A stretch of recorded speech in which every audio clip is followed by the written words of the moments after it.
ఇచ్చిండు. ఈ సంవత్సరం ఇవ్వడానికి ఒక ఉద్దేశం ఉంది క్రైస్తవులైన మనం. చెప్తాం హల్లెలూయా. ఎందుకంటే క్రైస్తవులు ఒక పర్పస్ కోసం జీవిస్తారు, ఒక ఉద్దేశం కోసం జీవిస్తారు. క్రైస్తవులు స్తోత్రం అంటే ఇప్పుడు ప్రత్యేకించబడిన వారు. కాబట్టి దేవుని ప్రజలను మీరు గమనించండి. మన జీవితంలో మీరు చూడండి 31 తారీఖు వెనుకకు చూస్తే ఆ టైం ఎంతో మంది కళ్ళు మూసిరు కావచ్చు. మరి మనకెందుకు దేవుని స్తోత్రములు కొత్త సంవత్సరం ఇచ్చిండు? హల్లెలూయా గట్టిగా. అంటే ఏదో మన ద్వారా దేవుడు జనించుకోవాల్సి ఉంది. హల్లెలూయా గట్టిగా. మన ఆయుష్ పొడిగించిండు, మన బ్రతుకును పొడిగించిండు, మనకు సహాయం చేసిండు. హల్లెలూయా. అందుకోసమే నీకేదో దేవుడు ప్రత్యేకమైన తలంపులు ఉండవచ్చు. అయితే నువ్వు పొరగారికి సేవ స్తోత్రం సువార్త చెప్పాల కావచ్చు, అయితే స్తోత్రం దాసులు అయితే ఇంకా వాడబడాలి కావచ్చు.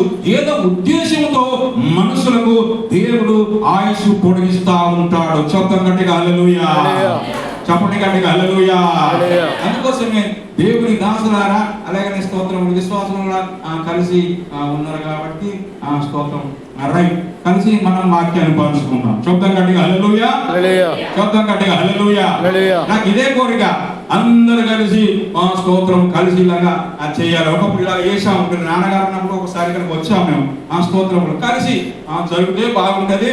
స్తోత్రం మనం ప్రయత్నం చేద్దాం. దేవునికి మహిమ కలుగునుగాక. ఇద్దరికి సంబంధించిన వాక్యం చదువుకోవడానికి మనం ప్రయత్నం చేద్దాం. హల్లెలూయా పండుగ.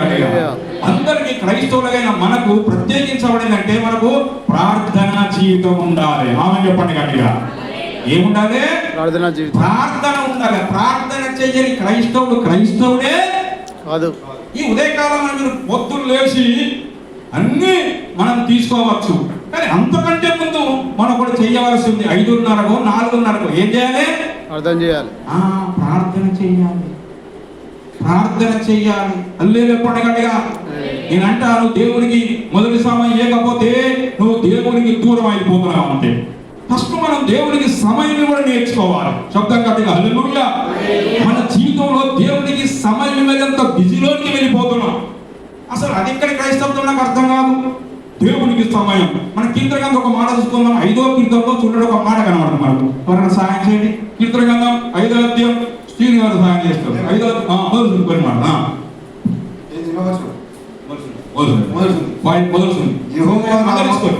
యెహోవా నా మాటలు చెవిని పెట్టుము, నా మాటలు చెవిని పెట్టుము, నా ధ్యానం మీద లక్ష్యం ఉంచుము, నా ధ్యానం మీద లక్ష్యం ఉంచుము. నా రాజా నా దేవా, నా దేవా నా ఆర్తధ్వని ఆలకించుము, ఆర్తధ్వని ఆలకించుము. నిన్నే ప్రార్థించుచున్నాను, నిన్నే ప్రార్థించుచున్నాను.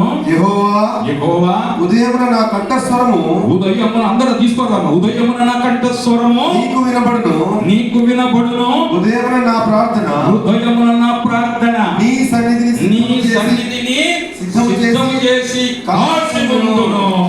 గట్టిగా హల్లెలూయా. ఎమ్మెల్యేలకు దండేశ్వర అడిగి ఉంటాం కదా, వద్దునని ఎమ్మెల్యే మనవడితో గెలిచేవాడు. హల్లెలూయా గట్టిగా. ఉదయమున మనకంట స్థలము దేవునికి వినబడాలని మనం రెడీగా ఉండాలట. ఆమేన్ చెప్పండి గట్టిగా. కాబట్టి మీరు సభీని వినయంగా ఒక మాటను కోరుతున్నాను. ఈరోజు చేయగలగండి. ఈరోజు మీరు స్తోత్రం ప్రార్థన చేయకుండా టీ తాగారా? ప్రార్థన చేయకుండా టిఫిన్ చేసినవా? ప్రార్థన చేయకుండా ఏం చేసినావు? చెప్తాం గట్టిగా హల్లెలూయా. అసలు ఉదయకాలం లేచే హ్యాబిట్ మన జీవితంలో ఉందా? నా జీవితంలో లేదు, ఒప్పుకోవాలి కదా. నా జీవితంలో లేదు. ఒకప్పుడు నేను స్తోత్రం శుభ్రంగా 7 గంటలకు పడుకునేవాడిని. 1999లో యేసు రక్షకుడైన దేవుని దగ్గరకు వచ్చిన తర్వాత నా బతుకు మారిన తర్వాత స్తోత్రము నేను 5 గంటలకు అలారం పెట్టుకోకుండా మంచిదే, 5 గంటలకు నాకు స్తోత్రం తెలియవస్తుంది. చెప్పండి గట్టిగా హల్లెలూయా. క్రైస్తవుడు ఉదయకాలం లేవాలి. ఉదయమున నా కంఠస్వరము నీకు వినబడును. ఉదయమున నా ప్రార్థన నీ కోసం ఏం చేయాలంటే మనము కాచి సిద్ధంగా అన్ని చెప్పుకోవడానికి చెప్తారు. అక్కడ వాళ్ళు చెప్పుకుంటారు, అందరూ చెప్పుకుంటారు. ఏ లాభం రా? కొంతమంది భార్యలు భర్త గురించి లేకపోతే భర్త భార్య గురించి వేరే వాళ్ళకు చెప్తారు.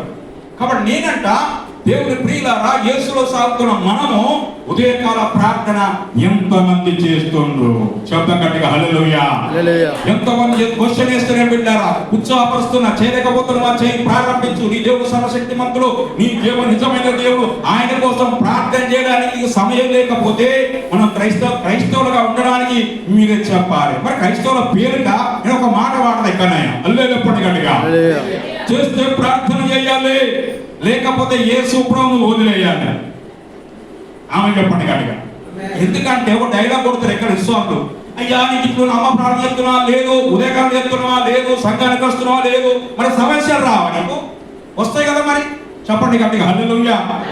ఇవి చెయ్యవు, ఇక సమస్యలు వచ్చినప్పుడు మాత్రం ప్రార్థన చెయ్యాలి. పాస్టర్ గారు చేస్తాడు, పాస్టర్ బాధ్యత ఓకే. కానీ మనము స్తోత్రం దేవుడు ప్రశ్నించినప్పుడు మనము ఎంతవరకు దేవుని దగ్గర ప్రార్థన చేస్తున్నాం? చెప్పండి గట్టిగా హల్లెలూయా. చెప్తాను కదా, ఈ కొత్త సంవత్సరం ఊరికే ఇయ్యలేదు. ఈ కొత్త సంవత్సరం నువ్వు ఎవరికో స్తోత్రం మేలు చేయాలి, నువ్వు దేవుని వల్ల మేలు పొందుకోవాలి, నీ ఇతరులకు మేలు చేయాలి, నీ పొరుగువానికి మేలు చేయాలి, నీ ఇతరుల కోసం ప్రార్థన చేయాలి. చెప్తాం గట్టిగా హల్లెలూయా. కొంత అంటే సువార్తను చెయ్యాలి కాదు, నువ్వు రోజు ఒక కుటుంబం గురించి ప్రార్థన చెయ్యడం కూడా సువార్తే. నేనంట నా జీవితంలో సువార్త, నేను ఒక సాక్షిగా నీ దేవునికి ఇష్టంగా బతికితే, నా జీవితం పవిత్రంగా ఉంటే స్తోత్రం అదే గొప్ప సాక్ష్యము. హల్లెలూయా గట్టిగా. కాబట్టి బతుకుదా బిడ్డ, ఈ సంవత్సరంలో బతుకు దేవుని కోసం. ఇంతవరకు గతంలో 2020 దేని కోసం ప్రయాసపడ్డావు, ఇప్పుడు ఆ బిజీని వదిలిపెట్టు. ఉదయకాలం లేచి ప్రార్థన చెయ్యి, ఉదయమున ప్రార్థన చేయి, ఆయన దగ్గర అన్ని చెప్పుకో. దేవునికి చెప్పు బిడ్డ, దేవుడు ఉత్తరం ఇచ్చేవాడు, దేవుడు జవాబిచ్చేవాడు. ఆపదకాలమందు నాకు మొర్ర పెట్టుమో, నేను స్తోత్రము విడుదలిస్తానని సెలవిస్తాడు దేవుడు. హల్లెలూయా గట్టిగా.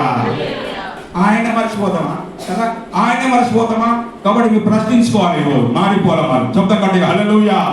దయచేసి మారండి, క్రైస్తవులారా మారండి. సాతాను మనలో పనిచేయడం ఏంటిది, అపవాది మనలో పనిచేయడం ఏంటిది, దురాత్మ క్రైస్తవులు కూడా పనిచేస్తుంది. ఎందుకు పనిచేస్తుంటే మనమే చోటిస్తున్నాం, మనమే.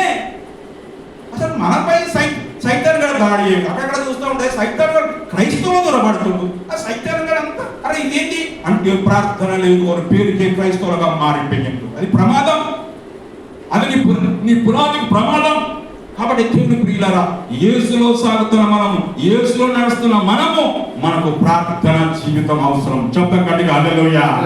ఎందుకు తెలుసా, నీ నిజమైన ఏమన్నా ఒక్కడో సోమరిపోతుని ఇంకో మాట చెప్పాలా, అందరికి చిరంజీవి అంటే బాగా ఇష్టం. నేను చిరంజీవి లాగానే డ్యాన్స్ చేసే వ్యక్తిని. మాస్టర్ సినిమా లాస్ట్ సినిమా మరి ఎవరు మార్చారన్నో? దేవుడు యేసయ్య మార్చాడు. చెప్తాం గట్టిగా హల్లెలూయా. అంత సినిమా పోతులే, పిచ్చి పిచ్చిగా వాడంటే ప్రాణం. అంటే మనుషులను మార్చేవాడు స్తోత్రం దేవుడు తప్ప ఎవ్వరు మార్చలేరు. హల్లెలూయా గట్టిగా. ప్రత్యేకమైన సాక్షి నేనే. ఇంకా అంటే నీ యవనస్తులకు రక్షణ పడ్డా. అందరూ అంటారు, అరే అదే ఏంద్రమై ఎవరికి కాదు రక్షణ పడ్డావు, సినిమాలను పెట్టినవరా, ఏదో యేసు మట్టుకు వచ్చినామని చెప్పి అరే దుబాయ్లో రక్షణ పడ్డా అంటే తెలియదు నాకు యేసు అంటే ఇష్టము, నాకు దేవుడు అంటే ఇష్టము, ఆయనకు ప్రార్థన చేయడం మహా ఇష్టము. ఆయన కోసం ఇప్పుడు కష్టమైతే అది ఇష్టంగా చేస్తాం మనం. హల్లెలూయా గట్టిగా. మరి నువ్వు ఇష్టంగా ప్రార్థన చేయలేకపోతే దేవుడు ఇష్టపడుతున్నావు, నీ బిడ్డనో నీ కూతురునో నీకున్న ఏదో ఇబ్బందులు ఇష్టపడుతున్నావు. దేవుని ఇష్టంగా ప్రేమించినప్పుడు నాకున్న కష్టాలుగా అందరికి తెలుసు, భయంకరమైన నాకు శోధన. హల్లెలూయా గట్టిగా. ఈ అబద్ధాలను చేత కాదు, ఇప్పుడు రాక కూడా కడుపులో ప్రాబ్లం వచ్చింది అక్కడ, అందుకోసమే ఆమె వెళ్ళిపోయాను. కాబట్టి దేవుడు బతికిస్తూ దేవుడికి యథార్థంగా ఉంటే, దేవుడికి స్తోత్రం నిజంగా బ్రతికినప్పుడు దేవుడు మనకు సహాయం చేసే వాళ్ళగా కనబడుతుంది. శబ్దం గట్టిగా హల్లెలూయా. ఇంకో మాట చూడరా, స్తోత్రం ఒక మత్తయి సువార్త 26:41 ప్రార్థన ఒక మాట కూడా. మత్తయి సువార్త 26:41.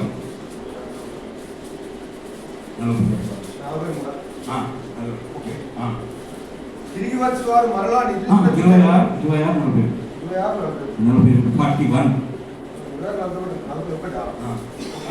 మీరు శోధనలో ప్రవేశించకుండా, మనము శోధనలోనికి ప్రవేశించకుండానట్లు మెలకువగా ఉండి ప్రార్థన చేయండి. మెలకువగా ఉండి ప్రార్థన చేయి. అంటే అడ్వాన్స్ ప్రార్థన. ఇప్పుడు ఇక్కడ వచ్చిపడేది ఏంటంటే, శోధన వచ్చి అపవిత్రాత్మ వచ్చి ధైర్యం మనం కూలగొట్టి పడగొట్టి మంచం ఎత్తించేదాకా మనకు భక్తి ఆ స్తోత్రములు మనకు యాదికి రాదు. ఇది ప్రమాదం. ఇలా చేయకూడదు. మన జీవితంలో ముమ్మారు ప్రార్థన చేసిండు ఒక భక్తుడు. ఎవరు అతని పేరు చెప్పగలరు? ఎవరు? దానియేలు. హల్లెలూయా గట్టిగా. ప్రార్థన 3 సార్లు భోజనం ఇస్తాడు దేవుడు. ఆమె చెప్పండి గట్టిగా. 3 సార్లు మనం భోజనం చేస్తున్నాం కాబట్టి కనీసం ఒక రోజుకు మనం 3 సార్లు ప్రార్థన చేయకపోతే ఎలా? మనకు చెప్తాం గట్టిగా హల్లెలూయా. ప్రార్థన అనేది స్తోత్రం ఊపిరి. ఇప్పుడు ముక్కు మూసుకుంటే ఎలాగైపోతుందో ప్రార్థన కూడా నాకంటే అంతే. నాకు ప్రార్థన చేయకపోతే, బైబిల్ చదవకపోతే నా ఆరోగ్యానికి అసలు బలమే లేదు. అల్లేరు పండుగడిగా దేవుని ప్రియులారా, అది గొప్పది, అది సర్వశక్తి మంత్రి ఆశీర్వాదం.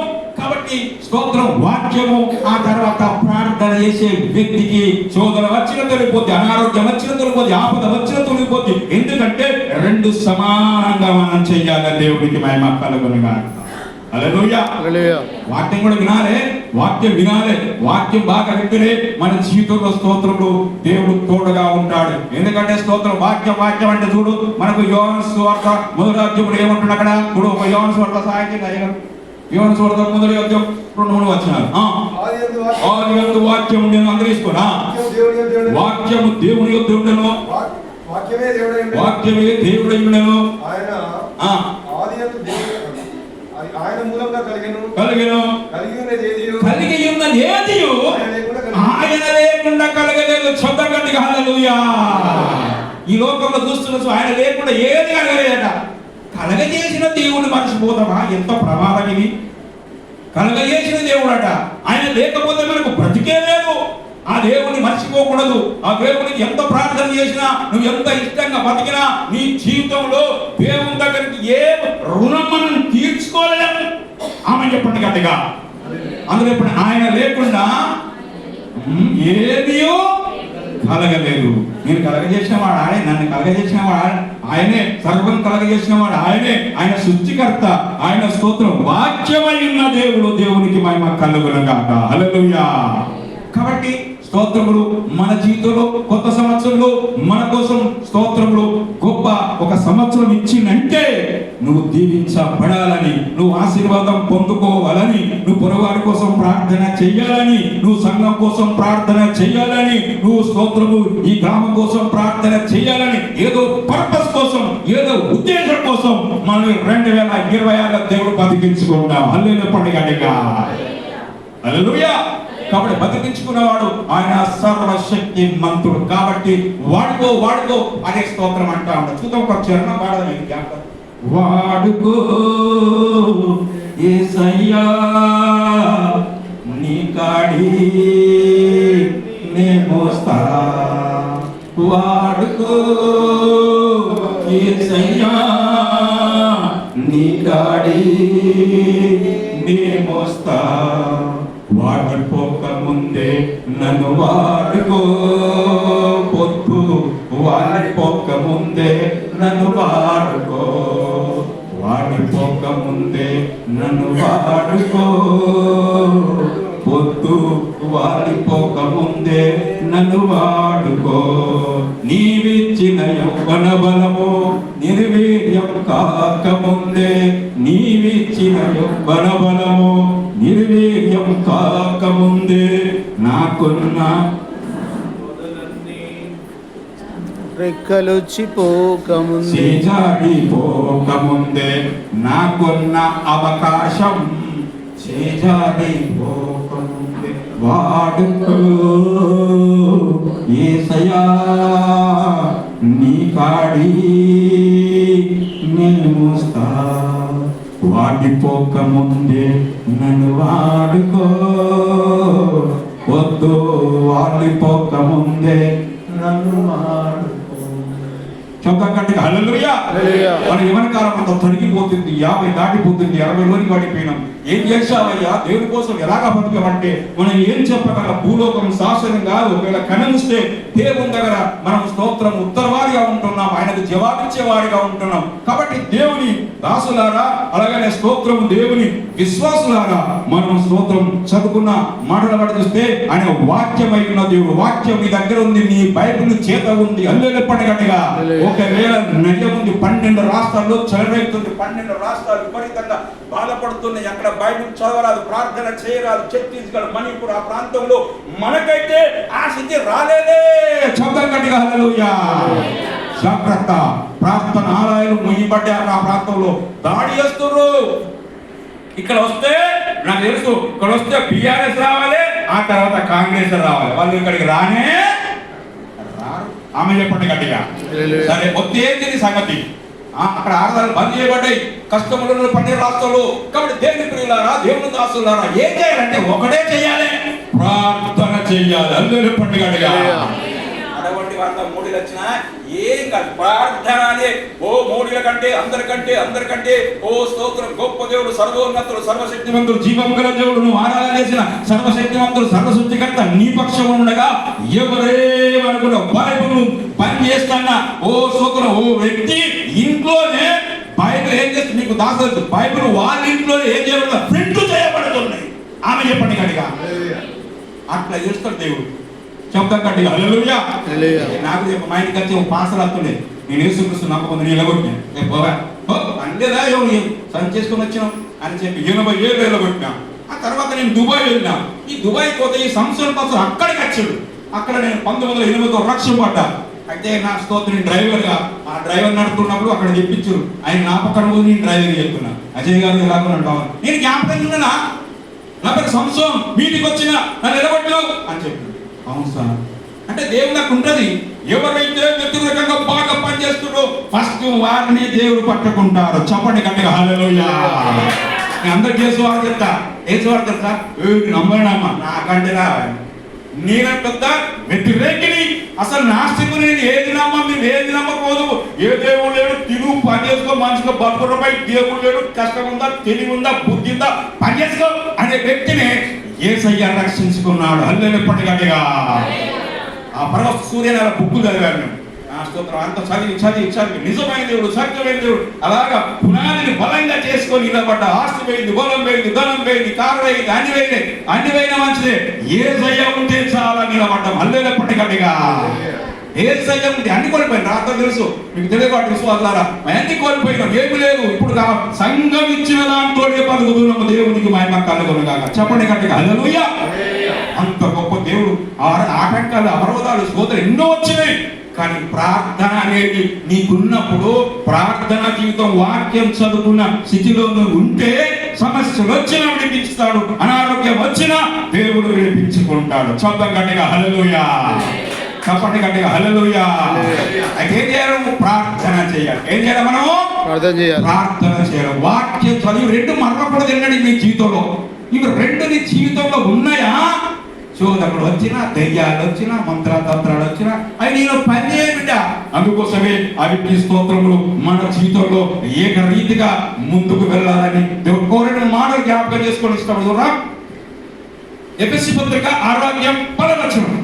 ఎఫెసీ పత్రిక 6వ వచనం. ఒక మంచి మాట.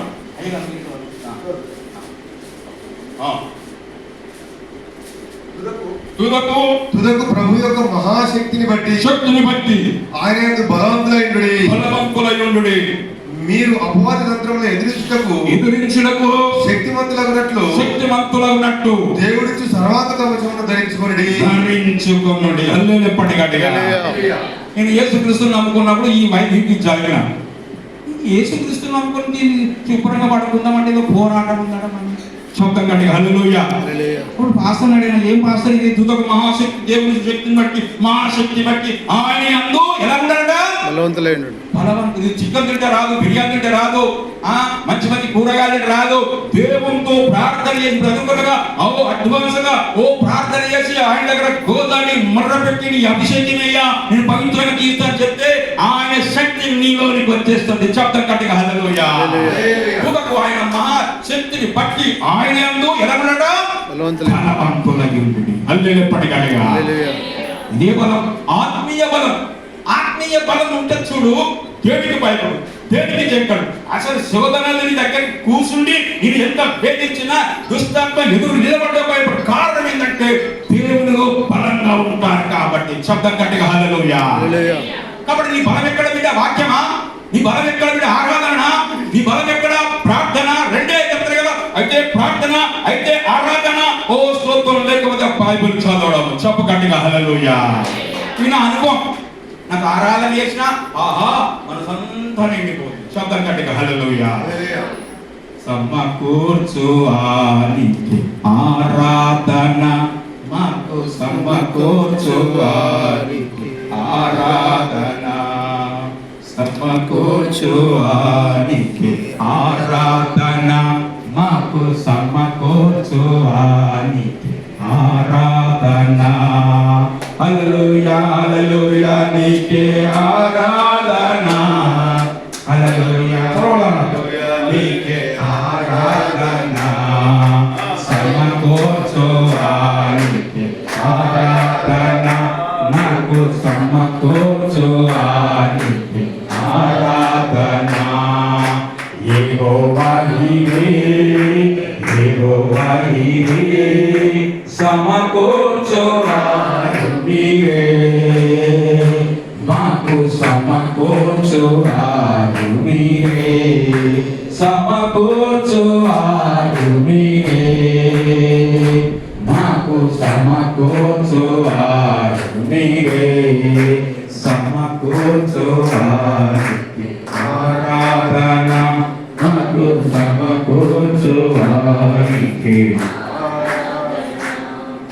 రొట్టె మాంసమును తాంబూలమునాచి ఉదయం సాయంత్రం నీవే పంపితివా ప్రభువా రొట్టె మాంసమును తాంబూలమునాచి